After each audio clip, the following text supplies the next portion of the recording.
প্রবেশপত্র নিছেন? প্রবেশপত্র সংগ্রহ করতে পারবেন, টাকা দিতে হবে না। এটা প্রিন্সিপাল বলে দিচ্ছে, যান আপনারা। না না, যান আপনারা, যান এখন গিয়ে পাবেন।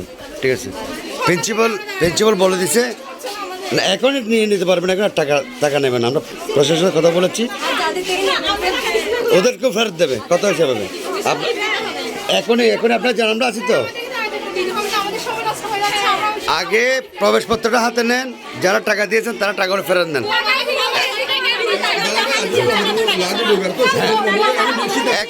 এখনই জি জি, টাকা নেবে না, যান যান যান, টাকাও ফেরত দেবে। ঠিক আছে, এখন আর দরকার নেই আপনাদের, টেনশন দরকার নেই। আপনাদের দাবির মুখে, ছাত্রছাত্রীদের দাবির মুখে প্রবেশপত্রের 300 টাকা নেবে না, প্রবেশপত্র নেন আপনারা, যান